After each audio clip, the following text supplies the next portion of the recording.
What's up guys, Edrone here. Today we're going to be taking a look at the new Polarpro ND filters for the new DJI Mini 3 Pro.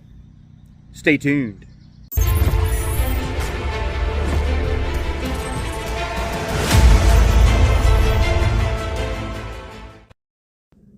Okay, taking a look at the packaging from Polarpro, you can see this is the Vivid collection for the Mini 3 Pro.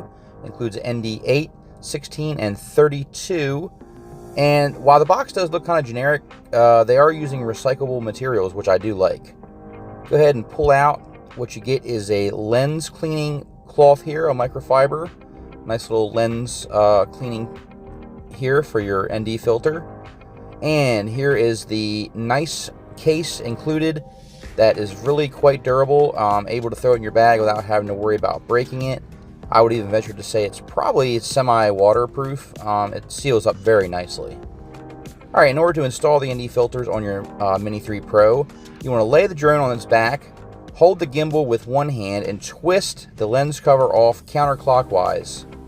Go ahead and install your ND filter that you choose, and turn it clockwise to lock it into position.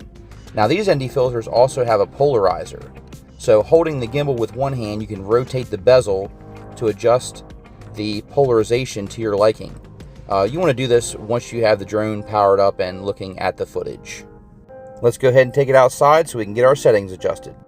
Alright guys, so if you are new to ND filters, this video is definitely going to help you out. It's going to go over some settings that you're going to want to set up for your new DJI Mini 3 Pro using ND filters. Basically sunglasses for your camera, which allow you to lower your shutter speed to double your frame rate to get the best possible motion blur, to get that smooth cinematic, natural to the eye look that so many people really do like to see.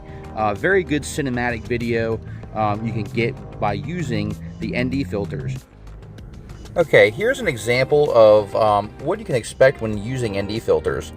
If we pause the footage of the car moving, zoom in on the car and you can see that the car is blurry looking. Now, without the ND filter, you can see that the cars driving by, they tend to look a lot more clear.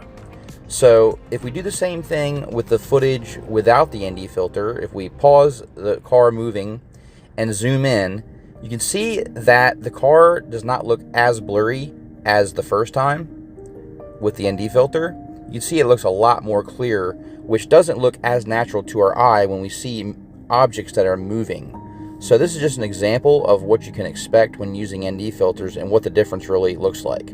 Now, all the time you may not want to use ND filters.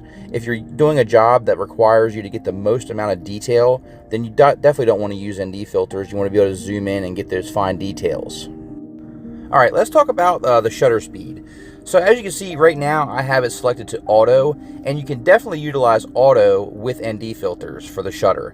However, if you zoom in on the truck, you're going to see that you're not going to get quite as much motion blur as if we were to actually set the settings to the shutter to double the frame rate, which I'm recording in 4K 30, so we will go ahead and set that to 1/60 for the shutter speed. And now when we pause the footage and zoom in, you can see we have a lot more motion blur to give that more cinematic look.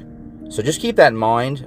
You are definitely going to want to utilize auto though if you're filming like bright sunlight. As you can see, if I had a darker ND filter, I would be able to utilize the manual settings, but without it, pretty much you're just better off just to set it to auto.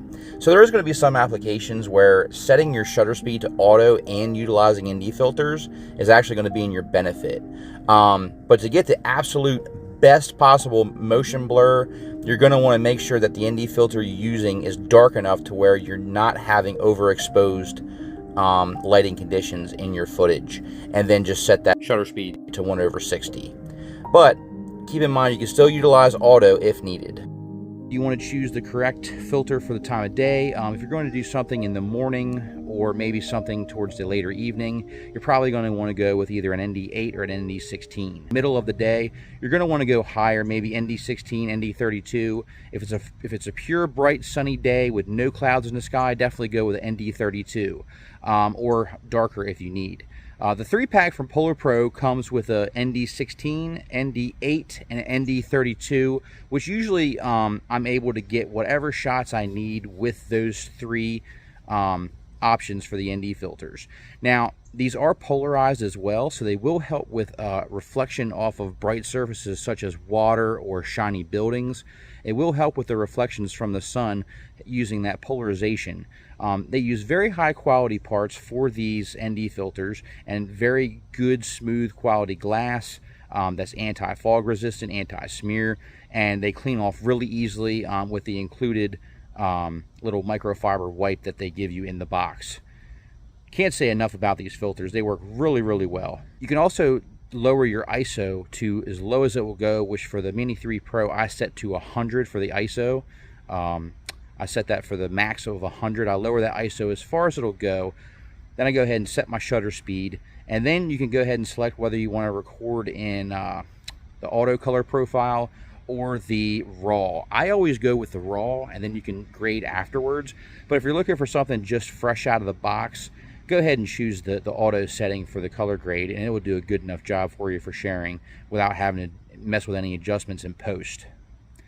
So now you got your ND filters, you're ready to get out here and get your nice cinematic video, and I'm really happy with the Polarpro collection, Vivid Series Cinema Collection for the Mini 3 Pro.